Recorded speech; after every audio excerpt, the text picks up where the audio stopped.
انہی وجوہات کی بنا کے اوپر قومی اسمبلی میں قائد حزب اختلاف کے لیے ان کا نام تجویز کیا۔ اسی طرح ایوان بالا کی اگر بات کی جائے تو وہاں پہ اپوزیشن لیڈر کے لیے سینیٹر اعظم سواتی کو نامزد کیا گیا۔ ان کی نامزدگی پر بھی پارٹی میں چہمگوئیاں جاری ہیں۔ خاص طور پہ پشتون بیلٹ سے تعلق رکھنے والے رہنماؤں نے اعتراض عائد کیا ہے کہ شبلی فراز کے بعد ایک اور پشتون کی بجائے ہزارہ سے تعلق رکھنے والے اعظم سواتی کو کیوں آگے لایا جا رہا ہے۔ پاکستان تحریک انصاف کے سینیٹرز کی ایک بڑی تعداد اس نوعیت کے تحفظات کا اظہار کرتی دکھائی دیتی ہے۔ اعظم سواتی کا تعلق خیبر پختونخوا کے ضلع مانسہرہ سے ہے۔ وہ سیاست میں آنے سے پہلے امریکہ میں مقیم رہے، جہاں تعلیم مکمل کرنے کے بعد وکالت اور بزنس کرتے رہے۔ انہوں نے پاکستان واپس آ کر جمعیت علماء اسلام پہ سے اپنی سیاسی سفر کا آغاز کیا۔ بعد میں وہ پاکستان تحریک انصاف میں شامل ہو گئے اور 2018 میں سینیٹر منتخب ہوئے اور وفاقی کابینہ کا حصہ بھی رہے۔ ان کی پہچان ایک تجربہ کار پارلیمنٹیرین کی ہے جو سخت موقف اختیار کرنے کے لیے جانے جاتے ہیں، لیکن وہ ماضی میں تنازعات کا شکار بھی رہے ہیں۔ یوں محمود خان اچکزئی اور اعظم سواتی کے ناموں پر پارٹی میں اختلافی رائے موجود ہے، یعنی قومی اسمبلی اور سینٹ میں پی ٹی آئی کے اپنے ہی ارکان قائد حزب اختلاف کے ناموں پر متفق نہیں ہے۔ یہ وہ صورتحال ہے جسے بہت سارے سیاسی پنڈت پارٹی کے اندرونی انتشار سے جوڑتے ہیں۔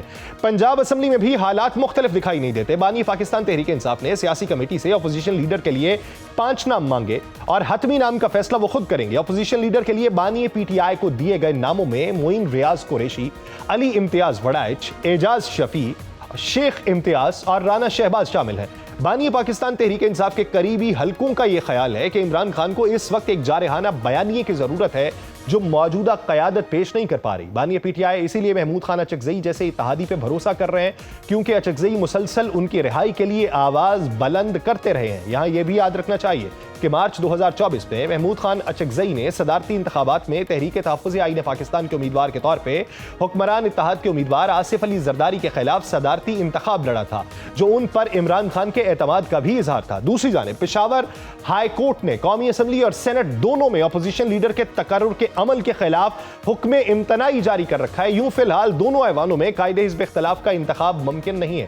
ایک خبر یہ بھی گردش کر رہی ہے کہ پی ٹی آئی نے محمود خان اچکزئی کو اپوزیشن لیڈر بنانے کے فیصلے سے پسپائی اختیار کر لی اور طے یہ کیا ہے کہ اس عہدے پر تقرر اس وقت تک مؤخر رکھا جائے گا جب تک عدالتوں سے معاملات طے نہیں ہو جاتے۔ یہی فیصلہ سینٹ میں اعظم سواتی کے بارے میں بھی کیا گیا۔ اسی منظرنامے میں پیدا ہونے والے سوالات کے جوابات جانیں گے ایک شارٹ بریک کے بعد۔ کہیں نہیں جائے گا، اسٹے وتھ اس۔ بریک کے بعد خوش آمدید ناظرین۔ اسی پارلیمانی طرز سیاست یا پارلیمانی سیاست کے جو خلا ہے اس کے اوپر بات کریں گے کہ اس کے اثرات کیا پڑیں گے، یا اس کا منظرنامہ جو وضع اس وقت ہو چکا ہے مستقبل میں جا کے اس کا حل کیا نکالا جائے گا، اور پاکستان کی سیاست کے اوپر کیا کوئی قفل لگا ہوا ہے، کیا حبزدہ ماحول ہے، یا پھر یہ معمول کی بات ہے، یہ بین الاقوامی سطح کے اوپر کوئی تاثر نہیں چھوڑتی۔ اس پورے منظرنامے میں بات کریں گے۔ ہمیں جوائن کیا پاکستان مسلم لیگ نون کے رہنما سینیٹر ناصر بٹ صاحب نے۔ بٹ صاحب بہت شکریہ آپ کے وقت کا۔ بٹ صاحب 3 ایوان، پنجاب کا، وفاقی اسمبلی یا ایوان بالا، تینوں میں اپوزیشن لیڈر نہیں ہے۔ مقامی سطح کے اوپر اس کا کیا اثر پڑے گا اس پہ بعد میں بات کرتے ہیں۔ آپ کی نظر میں بین الاقوامی سطح کے اوپر اس کا کیا تاثر جاتا ہے؟ بسم اللہ الرحمن الرحیم۔ دیکھیں، بین الاقوامی سطح پر تو اثر 2018 میں پڑا تھا، جب 2018 میں ایک سٹنگ پرائم منسٹر کو ایک رجیم آئی تھی جس میں ثاقب تھا اور باجوہ تھا، فیض حمید تھا، آصف سعید کھوسہ تھا۔ ایسے لوگ تھے جنہوں نے عدالتوں کی بھی وہ چیز نہیں چھوڑی تھی، عدالتوں کی بے توقیری کی تھی۔ ایک سٹنگ پرائم منسٹر کو اس کے خلاف کیس چلایا، اور کیس کیا چلایا کہ پاناما، آپ یاد رکھیں کہ پاناما جب شروع ہوا کہ انہوں نے عمران خان نے کیا تو وہ سپریم کورٹ کو انہوں نے خط لکھا، سپریم کورٹ نے انکار کیا کہ بھئی یہ سٹنگ پرائم منسٹر ہے، یہ کوئی ہم اس کیس کو نہیں سن سکتے۔ پھر آصف سعید کھوسہ نے کہا کہ عمران خان صاحب یہ ایک ریکارڈ پہ چیزیں ہیں کہ آپ ہمارے پاس آئیں، ہم آپ کی ہیلپ کرتے ہیں۔ تو پھر انہوں نے اس ملک کے ساتھ جو کیا آپ کے سامنے ہے۔ بالکل بین الاقوامی سطح پر اب جو ہماری پوزیشن ہے ماشاءاللہ بہت اچھی ہے۔ وہ جو 2018 والی وہ نہیں تھی، اس وقت عمران خان ہمیں آسولیٹ کر کے چلے گئے۔ بٹ صاحب وہ پوزیشن، آپ کی پوزیشن تو ماشاءاللہ بہت اچھی ہے، پی ٹی آئی کی پوزیشن وہ نہیں ہے۔ ہو سکتا ہے کل وہ کہیں جی ہماری پوزیشن آج بہت اچھی ہے۔ تو میں تو بات جس طرح کی آپ کر رہے ہیں، یوسف رضا گیلانی صاحب بھی یہی کہتے رہے تھے کہ یک جنبش قلم جو ہے وہ میری وزارت عظمیٰ لے لی گئی۔ تو یہ تو ادوار ہم دیکھتے چلے آئے ہیں۔ میں تو بات یہ کر رہا ہوں کہ کیا یہ ادوار تبدیل ہو رہے ہیں اور کیا حقائق کے اندر اب تبدیلی ہے؟ دیکھیں ایک بات میری یاد رکھیں، یہ حکومت اپوزیشن میں ہوتی ہے، کبھی یہ جماعتیں حکومت میں ہوتی ہیں، لیکن ہم سب سیاسی جماعتوں کا یہ فرض ہے، اگر ہم نے جمہوریت کو مضبوط کرنا ہے تو جمہوریت کو کس سے مضبوط کرنا ہے؟ ہم نے مل کے۔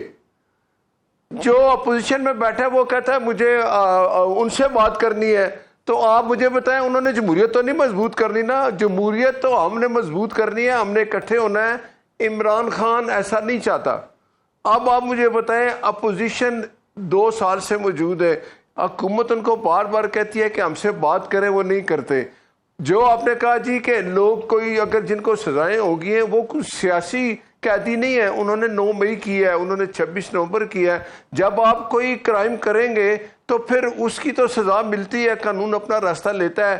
جتنے لوگ گئے ہیں کیا مجھے بتائیں نا، وہ کوئی سیاسی قیدی تھے؟ انہوں نے 9 مئی کیا تھا، انہوں نے 26 نومبر کیا، اس طرح کے حالات انہوں نے خود پیدا کیے۔ یہ کوئی نہیں ہوتا کہ میں اگر کسی منصب پہ بیٹھا ہوں تو میرے لیے قانون نہیں ہوگا، قانون سب کے لیے ایک ہوتا ہے۔ آپ بلا شبہ صحیح بات کر رہے ہیں، جنہوں نے 9 مئی کیا ہے، 26 نومبر کے جو لوگ ہیں یا جنہوں نے ریاستی املاک کو نقصان پہنچایا ان کو کٹہرے کے اندر لانا چاہیے۔ لیکن سر ہم نے یہ دیکھا ہے کہ یہاں پہ نیب کے آفس کے اوپر کیا جانے والا پتھراؤ جو تھا وہ بھی غلط تھا، لیکن وہ بھی معاف کر دیا گیا، اسے بھی صرف نظر کر لیا گیا۔ ہو سکتا ہے مستقبل میں ان معاملات کے اوپر صرف نظر کر لیا جائے۔ آپ نے کہا کہ جمہوریت ہم نے مضبوط کرنی ہے، انہوں نے نہیں۔ خواجہ آصف صاحب نے پچھلے ہفتے ہمارے ہی پروگرام کے اندر یہ بات کی، انہوں نے یہ کہا کہ ہائیبرڈ رجیم میں اس لیے اسے کہتا ہوں کہ ماضی کی نسبت اب جو موجودہ منظرنامہ ہے اس پہ ہم ایسے سیم پیج پہ جیلن ہیں کہ جو ماضی میں کبھی نہیں تھا، اور یہی پاکستان کی بہتری کے چانسز آگے بڑھائے گا۔ اس کے اوپر کیا رائے رکھتے ہیں پھر؟ دیکھیں آپ مجھے بتائیں، جب عمران خان موجود تھا، جب وہ یہ رجیم موجود تھی، وہ تو ہمیں ایک ایک بندے کو جب جیل بھیجتے تھے، میں نام لینے شروع کروں، جن کو جیل بھیجا 8 مہینے تو ہماری درخواست بھی نہیں جاتی تھی۔ ان کے لیے تو گڈ ٹو سی یو ہوتا تھا۔ وہ تو یاد کریں، وہ کہتے تھے کہ عمران خان نے کے بارے میں اگر آپ نے جو سوچا اس کی بھی ضمانت دے رہے ہیں۔ تو بات یہ ہے کہ یہ سسٹم خراب کرنے والے جو لوگ ہیں، آج ہم پھر یہ کہتے ہیں کہ ہمارے ساتھ اپوزیشن بیٹھے، ہم سب ایک ہو جائیں، ہو کے اپوزیشن حکومت ہم جمہوریت کی مضبوطی کریں۔ ہم تو آواز دے رہے ہیں، پرائم منسٹر صاحب نے پہلے بھی کہا کہ آپ ہمارے ساتھ بات کریں، وہ بات نہیں کرتے۔ ابھی جو آپ نے بات کی تو مجھے آپ بتائیں کہ جو ابھی اپوزیشن لیڈر یہ بنایا ہے، عمران خان صاحب نے بنایا ہے نا، عمران خان اپنی جماعت کے کسی بندے پہ اعتماد ہی نہیں کرتا۔ یہ کس کا قصور ہے؟ ہمارا قصور ہے۔ ہم اس سے بات کرتے ہیں، وہ ایک پینل بناتا ہے، اس کو کہتا ہے نہیں اب بات بند کر دو۔ آپ کے سامنے جب بات شروع ہوئی پھر ختم کر دی۔ اب ہم مجھے بتائیں، اگر اپوزیشن آپ کو ایسی ملے جو کچھ نہ عوام کے لیے سوچتا ہے، اپوزیشن ایک بات پہ کھڑی ہے، عمران خان کو جیل سے نکالو۔ بھائی اس کو جیل سے کیسے نکالو؟ جاؤ عدالتوں میں جاؤ، یہ جو وہاں آپ سے جیل سے تذکرہ کر رہے نکلے ہیں، گا۔ یہ جو آپ تذکرہ کر رہے ہیں بسد احترام ایک دوسرے پہ الزام تراشی والا کہ وہ ان کے بارے میں کیا کہتے رہے، ہمارے وزیر اعظم نے کس کا پیٹ پھاڑ کے پیسے نکالنے کی بات کی، میں نام نہیں لوں گا، ہمارے لیے معتبر شخصیات ہیں، معتبر عہدوں کے اوپر اس وقت براجمان ہے، لیکن سیاسی اعتبار سے دیکھا جائے تو ماضی کی جو الزام تراشی یا تانا زنی ہوتی ہے وہ مستقبل میں جا کے بغل گیر ہونے کے مترادف ہو جاتی ہے۔ تو جس طرح ماضی میں وہ کرتے رہے، حال میں وہ کر رہے ہیں، آپ نے بھی ویسا ہی کیا؟ نہیں دیکھیں، ہم نے سبق سیکھ لیا ہے۔ آپ یہ دیکھیں، پیپلز پارٹی اور مسلم لیگ نون ہمیشہ آپس میں ایک دوسرے کے ساتھ ہوتا تھا۔ ہم نے ماضی سبق سیکھا ہے، ہم نے ملک کی جو حالت دیکھی ہے، ہم نے سوچا کہ سب اکٹھے ہو کے ملک کو ایک مشکل وقت سے نکالتے ہیں۔ کیا عمران خان نہیں سیکھے گا؟ کب تک سیکھے گا؟ ابھی وہ نہیں سیکھ رہا، وہ کب سیکھے گا مجھے نہیں پتا۔ اس کو بھی چاہیے کہ وہ اپوزیشن کا کردار ادا کر کے حکومت کے ساتھ بیٹھے، جس چیز پہ اس کے تحفظات ہیں اس پہ ہم بات کریں۔ ہم اس کو کہتے ہیں آج الیکشن کمیشن پہ بات کرتے ہیں، وہ کوئی سنتا ہی نہیں، وہ کہتا ہے ہم نے آپ سے بات ہی نہیں کرنی۔ آپ مجھے بتائیں، وہ پہلے امریکہ کے لیے بیٹھا تھا، شاید وہ مجھے نکال لے۔ کبھی وہ کہتا ہے کہ بھائی میں نے تو ان سے بات کرنی، آپ سے بات نہیں کرنی، تو آپ کہتے ہیں جمہوریت مضبوط کریں۔ پھر آپ ہمیں بتائیں ہم کیا کریں؟ اچھا، آپ کی نظر میں خان صاحب کتنے عرصے میں سیکھ جائیں گے؟ جی آپ کی نظر میں خان صاحب کتنے عرصے میں سیکھ جائیں گے؟ دیکھیں خان صاحب کو سیکھ لینا چاہیے، اگر آپ بھی نہیں سیکھے تو پھر نہیں سیکھ سکتے. اب ان کو بتائیں، ان کو دماغ میں ہے کہ جیسے میں 2018 میں آیا، مجھے جو لوگ لائے میں انہی سے بات کروں گا، انہی کے ساتھ چلوں گا، وہی مجھے دوبارہ لے کے آئیں گے. تو پھر اب یہ بات کیسے ہوگی؟ اگر وہ خان صاحب بات نہیں کریں گے تو یہ 2 سال گزر گئے ہیں، 3 سال اور گزر جائیں گے، الیکشن آ جائے گا. اگر خان صاحب اس چکر میں بیٹھے ہیں کہ مجھے جو لوگ لائے تھے وہ بائیں، دیکھیں نا کدھر گیا ثاقب نثار، کدھر گیا فیض حمید، کدھر گیا باجوہ، کدھر گیا آصف سعید کھوسا. نواز شریف کو انہوں نے باہر بھیج دیا، واپس نہیں آنے دیا، پاناما چلا کے کامے پہ انہوں نے لائف ڈسکوالیفائی کیا. نواز شریف تو واپس آ گیا، کدھر گئے وہ لوگ؟ عمران خان سیکھ لیں. اس وقت آپ اقتدار میں، آپ لوگ سر اقتدار میں پتہ لگائیں کدھر گئے ہیں، پوچھیں، احتساب کریں. دیکھیں نا، یہ عوام کی کہتے ہیں نا کہ عوام کی نظر میں ہر چیز سامنے ہے. اگر ہم غلط ہیں تو عوام ہمیں پوچھے گی. اگر 2018 میں یہ غلط ہے ان کے لیے لوگ، آپ مجھے بتائیں وقت کیا آ گیا ہے؟ عمران خان کے لیے کوئی باہر نہیں نکل رہا. وہ کے پی کے صوبہ، اس کی کیا حالت ہے 15 سال سے. تو میں ابھی یہ کہتا ہوں کہ عمران خان صاحب کو چاہیے کہ جو لوگ ان کے ہیں پر ان پہ اعتماد نہیں کرتے. آپ دیکھیں جیل کے باہر کیا ہوتا ہے، 8 گروپ بن گیا. علیمہ خان کہتی ہے میری بات سنیں، وہ گور کہتا ہے میری بات سنیں. اب مجھے بتائیں وہ شبلی فراز جو ہے وہ بھی کیوں گیا ہے؟ وہ اس نے 9 مئی میں وہ شامل ہے. اگر کوئی باقی پنجاب کا اپوزیشن لیڈر گیا ہے تو کیا تھا؟ 9 مئی میں شامل تھا. جو لوگ ڈسکوالیفائی ہو رہے ہیں، جن کو سزا ہو گئی ہے، حکومت نے نہیں، کوئی سیاسی قیدی نہیں ہے اس وقت حکومت میں. پاکستان میں وہی لوگ ہیں جنہوں نے جرم کیے ہوئے ہیں، اور اگر یہ جرم آپ کے سامنے ہے. بٹ صاحب ذرا دل پہ ہاتھ رکھ کے سر بتائیں، ہر دور میں پیپلز پارٹی کے دور میں دیکھیں وہ کہتے ہیں جی ہم نے کوئی سیاسی قیدی نہیں رکھا. پی ایم ایل این کے دور میں دیکھیں وہ کہتے ہیں ہم نے کوئی سیاسی قیدی نہیں رکھا. پی ٹی آئی بھی کہتی ہے ہم نے کوئی سیاسی کیسز نہیں بنائے. وہ بے شک حلف دے کے انہوں نے بات کی ہو کہ کس سے کیا برآمد ہوا اور ہم نے اپنی ان گناہگار آنکھوں سے دیکھا، بعد میں سارے کے سارے مکر جاتے ہیں. آپ دل پہ ہاتھ رکھ کے کہتے ہیں کہ اس وقت کوئی سیاسی قیدی نہیں ہے پاکستان کے اندر. اچھا لے میں آپ سے ایک سوال کرتا ہوں، 9 مئی ہم نے کرایا ہے، 26 نومبر ہم نے کرایا ہے، میں تو یہ بات 190 ملین کی چوری ہم نے کہا اس سے کار. اگر وہ ایسا غیر قانونی کام کریں گے، قانون اپنا راستہ لے رہا ہے. مجھے ایک بندہ بتائیں جو جیل میں اس لیے ہے کہ اس نے حکومت کے خلاف کوئی تقریر کی ہے. یہ وہی لوگ ہیں جنہوں نے جرم کیے ہیں اور وہ سب کے سامنے ہے. اگر توشہ خانہ ہے، آپ مجھے بتائیں کون شخص ہے جو توشہ خانہ کی چیزیں پرائم منسٹر لیتا ہے، وہ اس کی پرائس جو ہوتی ہے وہ جمع کراتا ہے، قانونی طور پہ اپنے پاس رکھ لیتا ہے. یہ کیا کرتا ہے؟ یہ ایک اسلام آباد سے ایک جعلی رسید بناتا ہے، پھر وہ گھڑی جا کے دبئی بکتی ہے. دبئی والا ایک بندہ کہتا ہے یہ ہے میرے پاس گھڑی. جب گھڑی بکنے آئی تو میں نے سعودیہ والوں سے رابطہ کیا کہ یہ وہی گھڑی، انہوں نے کہا جی یہی گھڑی ہے، یہ ہم نے اس کو تحفے میں دی تھی. یہ رکھتے ہم نے کہا تھا اس کو کریں. تو خدا کا واسطہ ہے یہ چیزیں لوگوں کے سامنے ہیں. ہمارے ساتھ تو کیا ہوتا تھا؟ مجھے آپ بتائیں رانا ثناء اللہ کے خلاف ہیرون کس نے ڈالی؟ کیا کیا تھا اس نے؟ خواجہ آصف کو انہوں نے اندر کر دیا اور وہ 6 مہینے کوئی جج ہماری بات نہیں سنتا تھا. اور عمران خان ٹی پہ کہتا تھا شاہد خاقان عباسی کل میں تمہیں جیل میں بھیج دوں گا، اور وہ جیل میں ہوتا تھا. عمران خان جاتا ہے امریکہ اور جا کے لگا پاکستان اور امریکہ کے تعلقات پہ کوئی بندہ امریکہ جا کے یہ تو نہیں بات کرتا نا اوے نواز شریف میں تیرا اے سی بند کر دوں گا. یہ تو اس کی حالت تھی. تو جب اس طرح کے طریقہ کار ہوں گے، میں اب بھی کہتا ہوں کہ بہت کچھ ہو گیا. آپ نے مجھے کہا کہ پیپلز پارٹی اور مسلم لیگ نون نے سیکھ لیا کہ بھائی ہم نے جمہوریت مضبوط کرنی ہے تو ایک دوسرے کے ساتھ بیٹھ کے عوام کی بہتری کے مسائل حل کرنے ہیں. یہ کیا کرتا ہے؟ یہ جو گنڈا پر اٹھتا ہے، کوئی کدھر جا رہے ہیں جی؟ جیل جا رہے ہیں. او بھائی جیل کیا کرنے جا رہے ہو؟ عمران کو باہر نکالنا ہے. عمران کو جیل سے باہر آنا ہے تو عدالت نے اس کو باہر بھیجنا ہے. نہیں یہ باہر والی بات بٹ صاحب ویسے ہی نکل گئی زبان سے، یہ خواہش ہے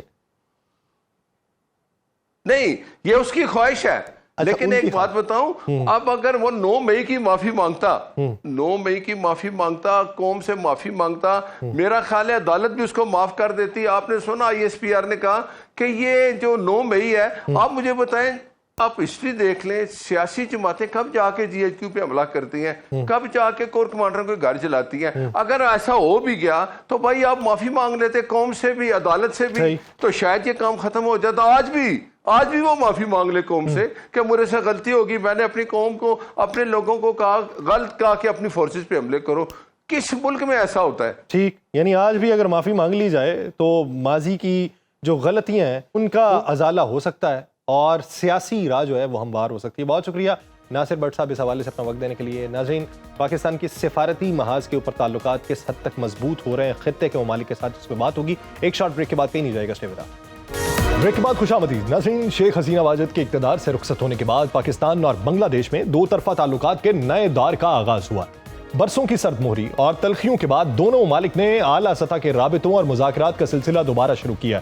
اسی طرح وزرائے خارجہ اور وزرائے تجارت کی ملاقاتوں نے دو طرفہ تعاون کو ایک نئی سمت دے دی ہے. دفاعی شعبے میں بھی پیش رفت دیکھنے میں آئی ہے, جہاں بنگلہ دیش کے اعلیٰ عسکری حکام نے پاکستان کا دورہ کیا اور تربیت, ٹیکنالوجی اور علاقائی سلامتی پر تعاون بڑھانے پر بات ہوئی.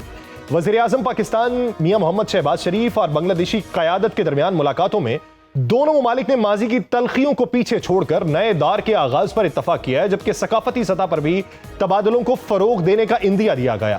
معاشی اور تجارتی شعبے میں بھی حالیہ مہینوں میں کئی اہم اقدامات کیے گئے. کراچی اور چٹاگانگ کے درمیان براہ راست شپنگ بحال ہوئی ہے, جس سے تجارتی روابط کو بہت بڑی سہولت ملی ہے. دونوں ممالک کے تجارتی اداروں نے مشترکہ بزنس کونسل بھی قائم کی ہے تاکہ سرمایہ کاری اور کاروباری تعاون کو فروغ دیا جا سکے. اس کے ساتھ ساتھ بنگلہ دیش نے پاکستانی درآمدات پر سخت جانچ کی شرط ختم کر دی ہے, جس سے تجارتی سرگرمیوں میں رکاوٹیں کم ہوئی ہیں. آنے والے دنوں میں 5 اہم یادداشتوں پر دستخط ہونے جا رہے ہیں, جن کا تعلق تجارت, ثقافت, میڈیا, تعلیم اور سیاحت کے فروغ سے ہے.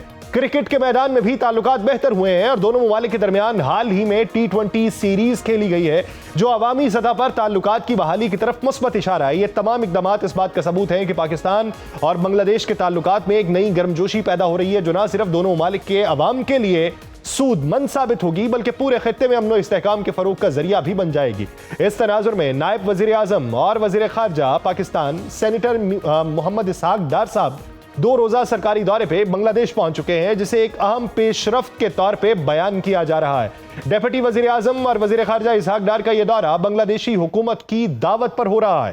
ڈھاکہ میں نائب وزیر اعظم اسحاق ڈار بنگلہ دیش کے چیف ایڈوائزر پروفیسر محمد یونس اور خارجہ امور کے ایڈوائزر محمد توحید حسین سمیت بنگلہ دیش کے اعلیٰ حکام سے ملاقاتیں کریں گے. وزارت خارجہ کی جانب سے جاری بیان میں یہ بتایا گیا کہ یہ 13 برس بعد کسی بھی پاکستانی وزیر خارجہ کا پہلا دورہ بنگلہ دیش ہے. ملاقاتوں میں دو طرفہ تعلقات کے تمام پہلوؤں پر تبادلہ خیال کیا جائے گا.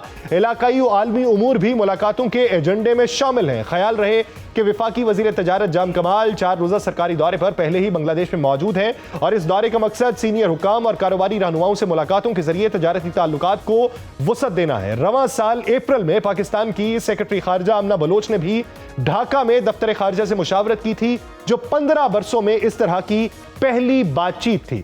اس وقت جاری کردہ ایک بیان میں ان کی بات چیت کو تعمیری قرار دیا گیا تھا, جس میں سیاسی, اقتصادی, تجارتی, زرعی, تعلیمی اور دفاعی تعلقات کے ساتھ ساتھ علاقائی انضمام اور جنوبی ایشیا کی تنظیم برائے علاقائی تعاون سارک کی بحالی کا احاطہ کیا گیا. اگست 2025 میں ہی پاکستان اور بنگلہ دیش نے ایک اہم سفارتی معاہدہ کیا, جس کے تحت دونوں ممالک کے سرکاری اور سفارتی پاسپورٹ ہولڈرز کے لیے ایک دوسرے کے لیے ویزا فری سفری سہولت متعارف کروائی گئی اور یہ سہولت 5 سال کی مدت کے لیے برقرار رہے گی, جس میں بعد ازاں توسیع کا بھی امکان ہے. اب اس پورے منظرنامے کے اوپر جو سفارتی محاذ کے اوپر ہے اور سفارتی کامیابی پاکستان کی کس حد تک ہے اور ڈپلومیٹک ٹائز کس حد تک مضبوط ہوں گی, اسی بارے میں ہم بات کریں گے. ماہر بین الاقوامی امور ڈاکٹر ملک صاحبہ نے ہمیں جوائن کیا. ڈاکٹر صاحبہ بہت شکریہ آپ کے وقت کا. ڈاکٹر صاحبہ کیا سمجھتی ہیں موجودہ منظرنامے میں کہ جہاں پہ بہت سے ممالک ایک دوسرے کے ساتھ سفارتی صف آرائی کے محاذ کے اوپر دوریاں بھی اختیار کر رہے ہیں اور قربتیں بھی بڑھ رہی ہیں, جو ماضی میں لگتا تھا کہ یہ دوری بہت زیادہ ہے, اب وہ قربت اس حد تک بڑھتے ہوئی دکھائی دے رہی ہے کہ لگتا ہے کہ ماضی میں ان کی قربت بہت زیادہ تھی. اس موجودہ دورے کو کس نظر سے دیکھتی ہیں اور آپ کیا سمجھتی ہیں کہ یہ سفارتی محاذ کے اوپر کیا چھاپ چھوڑے گا؟ آپ جو فرما رہے ہیں کہ یہ جو دورہ ہے یہ سفارتی تعلقات پہ کس طرح اثر چھوڑے گا, بہت ضروری اثر چھوڑے گا. جس لیول پہ یہ دورہ کیا جا رہا ہے یہ ایک افرمیشن ہے پاکستان کی طرف سے کہ ہمارے لیے پاکستان بنگلہ دیش تعلقات میں جو بہتری ہے وہ بہت زیادہ ضروری ہے. بنگلہ دیش ہمارا ایک لائف لائن تھی اگر میں کہوں, ہمارے جسم کا ایک حصہ تھا، although ہم سے دور تھا، اور پھر وہ ایک آزاد ملک بنا. پر جو دو قومی نظریہ جس کے بارے میں ہمارے کرٹکس کہتے ہیں کہ جی وہ بنگلہ دیش کے قیام سے ختم ہو گیا، تو بنگلہ دیش ایک مضبوط اسلامک حکومت کے طور پہ سامنے آئی، اور بنگلہ دیش نے اپنی جو 71 سے لے کے اب تک کی 50 سالہ زندگی میں، یا جتنے بھی جو ان کا ٹائم گزرا ہے، اس میں جتنی ترقی کی اکنامک، وہ بھی دیکھنے کے قابل ہے. سو ہمارے لیے بڑی خوشی کی بات ہے. اور یہ جو دورہ ہے یہ ان تعلقات کو آگے بڑھانے میں مدد ادا کرے گا.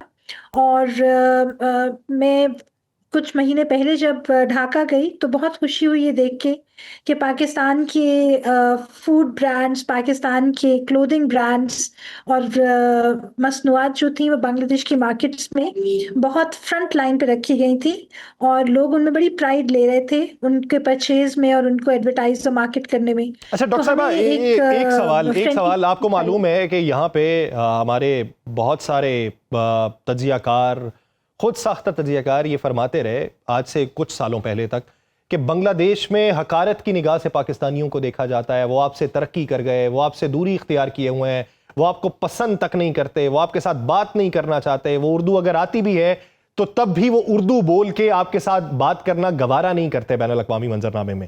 یہ اتنا بڑا شفٹ، اس کے پیچھے کی منطق کیا ہے؟ جی دیکھیے، اس میں ایک رجیم کی مجبوری تھی، لوگ مجبور تھے. جو میٹا نیریٹو تھا بنگلہ دیش میں وہ اینٹی پاکستان تھا، کیونکہ شیخ حسینہ صاحبہ کی ایک ہسٹری ہے. اور اگر دیکھا جائے تو ان کے جو مرحوم والد صاحب ہیں انہوں نے پاکستان کے ساتھ، جو کہ بانی بنگلہ دیش ہیں، انہوں نے پاکستان کے ساتھ دوستی کا ہاتھ بڑھایا تھا اور دوستی ہو گئی تھی. اور کیونکہ حسینہ صاحبہ کو ایک نیریٹو چاہیے تھا اپنی حکومت کو قائم کرنے کا جس طرح مودی سرکار کرتی ہے، تو انہوں نے پاکستان کو ایک ہیٹ فگر کے طور پہ پریزنٹ کیا اور اس کو اوور سیل کیا اس نیریٹو کو، جس کی وجہ سے پاکستان اور بنگلہ دیش میں کشیدگی آپ کہیں یا فاصلہ کہیں، میں اس کو زیادہ فاصلے کے طور پہ کہوں گی کہ فاصلہ بڑھ گیا حکومتی لیول پہ. اور ظاہر ہے جب پیپل ٹو پیپل کانٹیکٹ نہیں ہوتا، ٹریڈنگ کمیونٹی آپس میں نہیں بڑھتی. ہمارے اپنے مذہب میں ایک بیسک ٹینٹ ہے کہ آپ تجارت کریں جس سے آپ کے آپس کے پازیٹیو ریلیشنز بڑھتے ہیں. تو جب ہمارے نبی پاک نے یہ فرمایا تو پھر ہم کون ہوتے ہیں اس کو ڈینائی کرنے والے؟ اور وہی میں آپ سے جو کہہ رہی ہوں کہ اب تجارتی تعلقات بہتر ہوں گے، جو کہ سفارتی تعلقات پہ ڈیپینڈ کرتے ہیں، اور سفارتی تعلقات ڈیپینڈ کرتے ہیں مضبوط تجارتی تعلقات پہ. تو جب یہ ایک کمپریہنسو ریلیشن شپ قائم ہوگا تو انشاءاللہ آنے والی زندگیوں میں ایسا کوئی ایلیمنٹ نہیں آئے گا، چاہے پاکستان میں ہو یا بنگلہ دیش میں ہو، جو ان دونوں مسلم ممالک کو آپس میں دوستی کرنے سے اور برادر اسلامی ممالک کے طور پہ تعلقات رکھنے سے دور کر سکے. اچھا ڈاکٹر صاحبہ، ایک چیز بتائیے، دونوں کی اگر ٹارگیٹڈ مارکیٹ دیکھیں تو وہ یورپ ہے، امریکہ ہے، ٹیکسٹائل کے سیکٹر میں بالخصوص. کہ آپ کو یاد ہوگا کہ ایک وقت یہ تھا کہ پاکستان سے ٹیکسٹائل انڈسٹری بہت بڑے پیمانے کے اوپر وہ بنگلہ دیش میں جا کے منتقل ہو گئی. اب آپ انڈیا کو دیکھیں تو انڈیا کے اوپر جس حد تک سینکشنز لگا دی گئی ہیں، جس حد تک ٹیرف لگا دیا گیا ہے، تو یہ دونوں مارکیٹ ہیں، بالخصوص سری لنکا کی مارکیٹ بھی ساتھ میں بنتی ہے.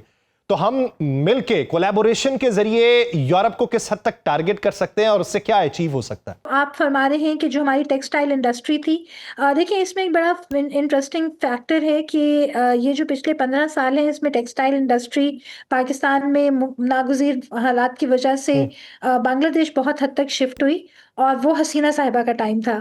تو اس میں ان کو یہ معلوم تھا کہ یہ پاکستان کے ٹیکسٹائل مینوفیکچررز ہیں، پر وہ ان کو یہ کہتی تھی کہ آپ کسی تیسرے ملک کا ویزا لے آئیں اور آپ ایس پاکستانی یہاں انویسٹ نہ کریں تو میں آپ کو یہاں اسٹیبلش کرنے دوں گی. کیونکہ کورسپونڈنگلی ان کا بھی اس میں بہت فائدہ تھا، ان کی لیبر اور ٹیکسٹائل مارکیٹ جو تھی وہ بڑھ رہی تھی، اور بنگلہ دیش کی ٹیکسٹائل انڈسٹری کو بڑھانے میں پاکستان کی جو کاٹن ہے اور پاکستان کی ٹیکسٹائل انڈسٹری ہے اس کا بہت بڑا ہاتھ ہے. تو یہ بھی دیکھنا دیکھنے کی ضرورت ہے کہ in the face of formal conflict, جو میٹا کانفلکٹ ہے، آپ اسی میٹا کانفلکٹ کے نیچے کتنی گنجائش پیدا کرتے ہیں کوآپریشن کی. اور آپ جو بات کر رہے ہوتے ہیں وہ لڑائی جھگڑے کی ہے، اور یہ بیگم حسینہ کے ٹائم پہ یہ چیز ہو چکی ہے، یہ اس کے بعد کا نہیں ہے، اس سے پہلے کا عمل ہے. سو یہ سارا کچھ ہے، بٹ ابھی جو ہمیں بہتری کرنے کی ضرورت ہے، صرف یہ ایک لفاظی تک نہیں ہونی چاہیے بات. ہمیں اس میں یہ دیکھنے کی ضرورت ہے کہ جو اتنے عرصے کی کشیدگی رہی ہے اس میں جو لوگوں کے دل آپس میں ملے ہوئے ہیں. یعنی میں اگر آپ کو یہ بتاؤں کہ ایک بنگلہ دیش کا بچہ جو کہ 18 سال کا ہے، جس نے پاکستان بالکل نہیں دیکھا ہوا، وہ ان سالوں میں پل بڑھ کے اسکولنگ اس کی ہوئی ہے، جو شیخ حسینہ صاحبہ کا ٹائم تھا جس میں پاکستان ہیٹریڈ بہت پروموٹ کی گئی. جب وہ مجھے ملا تو اس نے کہا کہ میں آپ کو آپ کا ترانہ سناؤں، اور اس نے ہمیں جو پاکستان کا ترانہ تھا اتنے خوبصورت آواز میں پڑھ کے سنایا کہ میری آنکھوں میں آنسو آ گئے کہ ہمارے جو بچے ہیں وہ اتنے اچھے طریقے سے ترانے کو کبھی کبھار نہیں پڑھتے. فیشن ہے کہ یہ چیزیں ہمیں نہیں آنی چاہیے. اور ایک بچہ جو بنگلہ دیش کا ہے، جس کی یہ زبان بھی نہیں ہے، تو وہ بالکل شستہ اردو میں پاکستان کا ترانہ پڑھ کے بہت پرائڈ سے ہمیں سنا رہا تھا. So people to people contact بڑھانے کی ضرورت ہے جی. ہمیں ایکسچینج کرنے کی ضرورت ہے. جو بنگلہ دیش کی بیسٹ پریکٹسز ہیں، ہمیں ان سے لرن کرنے کی ضرورت ہے. ہمیں اپنی اچھی چیزیں ان کو دینے کی ضرورت ہے تاکہ ہمارا یہ جو برج ہے یہ قائم ہو سکے. ایک شارٹ کوشچن ہمارے درمیان بھارت بہت ایک بڑا نیگیٹو فیکٹر ہے جی. ایک شارٹ کوشچن یہ ہے کہ ہم نے ایران کے ساتھ تعلقات پھر سے استوار کیے ہیں اور اچھی بنیادوں پہ استوار کیے ہیں. بنگلہ دیش کے ساتھ ہمارے تعلقات پھر سے بڑھ رہے ہیں. خطے میں بہت سے ممالک کے کانفلکٹ میں ہم سہولت کار اور یا ثالث کے طور پہ اپنا کردار ادا کر رہے ہیں. تو یہ خارجہ پالیسی کے محاذ کے اوپر اگر ریٹنگ میں پاکستان کو دیکھا جائے تو پچھلے 1-1.5 سال میں کس حد تک بہتر ہوئی؟ جی ماشاءاللہ دیکھیں، جو ایک انڈیکیٹر دیکھنے کی ضرورت ہے وہ یہ ہے کہ بھارت جو ہمارا جس نے ہمارے نام کا ادھار کھایا ہوا ہے، اس نے جو کارستانی کرنے کی کوشش کی اپریل میں اپنے لوگوں کو مروا کے، پاکستان کے اوپر الزام ڈلوا کے، اس نے خطے میں پاکستان کو مزید بدنام کرنے کی کوشش کی، اور وہ چیز کاؤنٹر پروڈکٹیو ہوئی. اور ماشاءاللہ اللہ نے ہمارے زور بازو اتنا دیا کہ ہم نے بھارت کو بدترین شکست دی، اور گھنٹوں کے اندر دی، دنوں پہ نہیں دی، گھنٹوں کے اندر دی. اور آگے کے 3 گھنٹے تو ایک کولیٹرل تھے جو بس جنگ کو کسی طریقے سے سیٹل کرنے میں ہم نے لگائے. سو بیسیکلی جب ہمیں یہ دیکھنے کی ضرورت ہے تو خطے میں پاکستان کی ایک جو کنونشنل اور خارجہ پالیسی ہے وہ بہت بہتر ہے، پر ہمیں خطے کو مزید خطے میں اپنے جو ریلیشنز ہیں ان کو بہتر کرنے کی ضرورت ہے، اپنے تعلقات مزید مضبوط کرنے کی ضرورت ہے، اور سفارتی محاذ کے اوپر وہ اقدامات اٹھانے کی ضرورت ہے جو مستقبل میں پاکستان کو بین الاقوامی سطح کے اوپر ایک معتبر اور وقار کے طور پہ جانا پہچانا بنائے. بہت شکریہ ڈاکٹر سلمیٰ ملک صاحبہ اس حوالے سے اپنا وقت دینے کے لیے. ناظرین، پروگرام کا وقت ختم ہوا چاہتا ہے، مجھے دیجیے اجازت. آپ سے ملاقات ہوگی کل کے روز. اپنا بہت سا خیال رکھیے گا. اللہ نگہبان.